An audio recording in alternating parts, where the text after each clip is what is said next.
Bonjour et bienvenue dans cette première session paillettes dédiée au self-love. Le self-love, qu'est-ce que c'est et par où commencer? Alors j'aimerais commencer cette capsule vidéo en vous partageant un petit bout de mon histoire. Donc l'aventure du self-love a démarré pour moi il y a environ 6-7 ans quand j'ai prononcé pour la première fois à voix haute ces mots: «Je m'aime». Je consultais à ce moment-là une hypnothérapeute parce que c'était un moment, une période de bouleversement dans ma vie. J'étais en pleine phase d'alignement et ça remuait énormément à l'intérieur. J'étais angoissée, j'avais peur, mon hypersensibilité, mon émotivité me pesait beaucoup et donc elle m'a proposé, de faire de l'EFT. Donc je ne sais pas si vous connaissez l'EFT, hein, c'est une technique de libération émotionnelle. Autrement, on parle aussi de tapping, hein, on tapote certains points, voilà. Il y a tout un protocole. Et puis est arrivé ce moment où elle m'a demandé de répéter la petite phrase: «Je m'aime et je m'accepte». Et alors là, euh, j'ai buggé en fait, parce que je n'arrivais pas du tout à prononcer ces mots. C'était le gros blanc. Donc j'étais à la fois super gênée de ne pas réussir à faire l'exercice et en même temps, intérieurement, je me disais: «Mais c'est fou quand même de ne pas réussir à prononcer ces deux-trois mots». Donc bon, ça a été une bonne claque quand même, hein, et puis une énorme prise de conscience. Je crois que j'avais jamais réalisé à quel point je me jugeais en fait. Et donc là, j'ai fini par lui dire: je suis désolée, j'arrive pas à le dire, je crois que je ne le pense pas en fait». Et là, elle m'a dit: «Mais c'est pas grave, dis-le quand même si tu le penses pas, essaye de le prononcer, de le dire, ça sera un point de départ». Et effectivement, j'ai réussi à dire ces mots en me disant: «Bon, c'est pas grave, je le pense pas, je le dis». Et effectivement, ces mots, je pense qu'ils ont dégagé une certaine vibration, hein, une certaine énergie, parce que ça a été un vrai point de départ pour moi euh, au niveau de mon cheminement personnel et spirituel. Et donc, j'ai découvert l'amour de soi, ce qu'on appelle en anglais le self-love. Et je dois avouer que je trouve que ça sonne super bien en anglais, self-love. Pratiquer le self-love, c'est en fait faire de son bien-être une priorité. C'est savoir se faire passer en premier. Alors j'entends déjà oui, mais c'est égoïste de faire ça, l'altruisme veut qu'on fasse passer les autres en premier. Alors je comprends ce raisonnement, ce questionnement, parce que je suis moi-même passée par là, et puis parce que ça m'arrive encore aujourd'hui. Hein. Moi-même, je ne suis pas à 100% du temps dans le self-love. Je ne me fais pas tout le temps passer en premier. D'une, je crois que c'est pas possible, et puis de deux, je suis même pas sûre que ce soit souhaitable. Mais l'idée, voilà, en général, c'est de savoir, d'essayer au maximum de se donner cette priorité. Donc l'idée du self-love, c'est simple en fait. C'est euh, de se sentir bien, de faire tout ce qu'on peut pour se sentir bien. C'est être suffisamment complet et heureux pour ensuite partager et multiplier l'amour avec les autres. Le mouvement va de l'intérieur vers l'extérieur et pas l'inverse. On se nourrit soi-même et l'amour des autres, c'est en quelque sorte la cerise sur le gâteau ou alors le moment où on partage le gâteau. Comment les autres pourraient aimer vraiment quelqu'un qui ne s'aime pas lui-même? Essayez d'imaginer quel type d'énergie on dégage lorsqu'on ne s'aime pas. On vibre de la tristesse, on vibre du besoin, voire du manque, de la solitude. Alors qu'est-ce qu'on attire? Eh bien, soit on attire des personnes qui elles-mêmes ne s'aiment pas non plus, et donc là, ça fait un effet miroir et ça crée une très forte dépendance affective, hein, puisque l'un se nourrit de l'autre et l'autre se nourrit de l'un. Soit on attire des personnes qui vont profiter de la situation et nous manipuler, soit on attire des sauveurs au grand cœur qui vont vraiment, de manière très généreuse, nous donner l'amour dont on a besoin, nous donner, nous donner, nous donner, jusqu'à s'épuiser.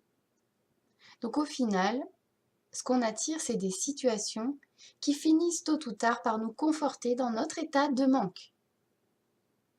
Voilà, donc c'est le cercle vicieux. Quand on ne pratique pas le self-love, on attend des choses des autres. On attend que l'autre nous nourrisse. Et ça peut très vite devenir très oppressant pour l'autre. Et ça détériore les relations. Parce que soit l'autre refuse de nous donner cet amour qu'on attend éperdument, et on est malheureux comme la pierre, on rumine, on reste dans cet état de tristesse et de manque. Soit il nous donne cet amour, mais comme on est très en demande, ça finit par l'épuiser et la relation se déséquilibre. Et en plus de ça, cet amour extérieur, il ne vient jamais combler vraiment le vide, le manque que l'on a en soi quand on ne s'aime pas. Donc donc très vite, on en redemande et ce n'est en fait jamais assez. Quand on s'aime d'abord, notre réservoir émotionnel se remplit et puis l'énergie d'amour se dirige naturellement ensuite vers les autres. On n'est plus disponible, on est plus calme, on est plus joyeux, plus serein, plus compréhensif. On a plus d'énergie et on absorbe aussi moins les émotions des autres. On a plus de recul, plus de détachement. Donc, si on reprend l'image du réservoir émotionnel, dans une relation saine, on a ces deux personnes, donc on a un réservoir qui se remplit, l'énergie d'amour qui se dirige vers l'autre, on a le même processus de l'autre côté, le réservoir se remplit, l'énergie d'amour se dirige vers l'autre, et là, on a ces énergies d'amour qui se rencontrent, qui fusionnent. Et donc là, moi, ma vision des choses, c'est un petit peu comme quand on arrose une plante, eh bien l'eau, elle va dans la terre pour nourrir les racines. Là, c'est un peu pareil. On a ces deux énergies d'amour qui se rencontrent, qui s'enrichissent mutuellement, qui viennent nourrir la terre.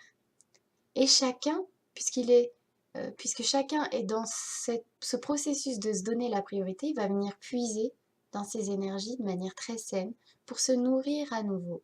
Et donc on est dans un mouvement très fluide, très sain, où l'énergie circule librement et de manière juste. Alors que quand on est dans une relation qui est déséquilibrée, il y en a un qui donne, qui donne, qui donne, et l'autre qui prend, qui prend, qui prend. Donc il n'y a pas ce processus voilà, fluide et sain où chacun se nourrit et partage avec l'autre. Je vais maintenant continuer cette capsule vidéo en répondant à deux questions qui m'ont été adressées. Donc il y a celle de Julia qui me demande par où commencer quand on a envie de se re-aimer. Et puis celle d'Isabelle qui nous dit « Et quand on se dénigre en permanence, comment s'aimer ?» Alors quand on souhaite se re-aimer, c'est forcément qu'à un moment donné, on a arrêté de s'aimer. Ce qui se traduit par énormément de jugement, comme je vous en parlais tout à l'heure au sujet de ma propre histoire. Ça se traduit par le fait de se dénigrer, comme le dit très justement Isabelle dans sa question. Sur le plan physique et émotionnel, il peut y avoir des petits kilos en trop qui ne sont pas assumés. On peut avoir des épaules qui vont vers l'avant, des personnalités plutôt en retrait. Quand on ne s'aime pas, on ne peut pas avoir confiance en soi. Donc, comment rompre cette spirale et inverser la tendance? Alors tout d'abord, la première étape qui est essentielle, à mon sens, c'est celle de faire la paix avec son passé pour de vrai. Alors j'insiste sur le pour de vrai, parce qu'il ne suffit pas De se dire dans le mental, oui, bon, bah voilà, je passe à autre chose, je fais la paix, je pardonne, voilà, pop, pop, pop, ça y est, c'est fait. Non. Faire la paix avec son passé, c'est un vrai processus qui doit, voilà, qui peut-être qui démarre dans le mental, ou qui démarre dans le mental, mais il doit ensuite s'intégrer, voilà, dans notre corps, dans toutes nos dimensions. Effectivement, je vous l'accorde, c'est un processus qui n'est pas forcément très sympa, parce que ça vient remuer des choses, qui peuvent nous bouleverser.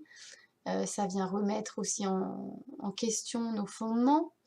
Donc c'est voilà, c'est pas évident, mais c'est quand même, voilà, quelque chose, d'essentiel pour parvenir à s'aimer vraiment. Donc faire la paix avec son passé, c'est aussi, pardonner les personnes qui nous ont blessés, c'est se pardonner à soi-même, c'est, se libérer des situations, qui nous ont fortement marqués. Parce que lâcher toutes ces blessures, et les transcender, c'est en fait ouvrir la porte à une nouvelle ère dans notre vie. C'est, faire de la place à qui nous voulons être aujourd'hui. Il faut aussi aller observer, les croyances qui nous ont été transmises au sujet de l'amour de soi, de l'égoïsme, de l'altruisme, etc. et voir, si on a envie ou non de les conserver. On peut se demander, est-ce que ces croyances que j'ai, est-ce qu'elles me sont utiles aujourd'hui? Est-ce qu'elles m'aident à me donner la priorité ou pas? Sinon, comment est-ce que je veux les transformer? J'emploie ici volontairement le verbe vouloir parce que s'aimer à nouveau ou commencer à s'aimer, c'est au départ une décision. Et elle est très importante. Bien entendu, ce n'est pas suffisant. Il faut ensuite agir. Quand on se juge ou qu'on se dénigre, il ne tient en réalité qu'à nous de tout simplement arrêter. Nous sommes maîtres de nous-mêmes, nous contrôlons nos pensées, nos mots, nos actes. Donc l'idée, c'est de mettre de la conscience dans ces jugements et de les transformer avec douceur. Je vais vous donner un exemple concret. C'est le matin, je passe devant mon miroir, je me regarde et je me dis « Oh là là, la tête aujourd'hui, oh là là, quelle sale tête !» Bon, là, on est d'accord, on n'est pas du tout dans le self-love. Hein. Donc l'idée, ça va être de prendre conscience qu'on vient de se dire ça, hein, de s'écouter parler, de s'entendre penser, et puis de se dire « Ok, je vais transformer ça. » On est d'accord que là, on ne se dit pas bah, tu vois, tu continues à te dénigrer, t'es vraiment nul, t'y arrives pas. Hein. Parce que là, c'est le combo du jugement. Hein. Donc non, on est dans la douceur, dans la bienveillance. Dans cet exemple-là, on peut se remettre devant son miroir puis se dire, ok, je vois que t'es fatigué. Peut-être que ça serait bien de faire une petite promenade dans la nature entre midi et deux pour se redonner bonne mine. Ou alors, ça peut être de concentrer son attention sur ce qui va bien. Parce que dans le lot, là, dans tout ce qu'on voit dans ce miroir le matin, il y a bien une chose qu'on apprécie, il y a bien une chose de positive. Quand même, on peut quand même trouver ça. Donc l'idée, ça va être de se concentrer sur ce point positif. Si on n'arrive pas à briser cette spirale de négativité à notre encontre, alors attention, ce que je vais dire, c'est pas très agréable à entendre peut-être, mais c'est fort probable en fait qu'on se complaise inconsciemment hein, dans cette situation. Je m'explique. Si on prend l'exemple d'une personne qui ne s'aime pas, comme on l'a vu, elle est dans cet état de besoin, de manque, et en fait quand elle se dénigre, quand elle se juge, quand elle se plaint, ben, en fait elle attire par ce biais l'attention des autres. Et parmi ces autres, eh bien, il y en a quelques-unes, ou une ou plusieurs, qui vont donner de l'amour. Donc c'est vraiment un mécanisme de notre mental, de notre inconscient. Comme on est malheureux, on s'aime pas, voilà, on n'est pas bien, on a besoin de l'amour des autres, donc paf, on met en route un processus, un outil, on utilise l'outil du dénigrement ou du jugement ou de la plainte euh,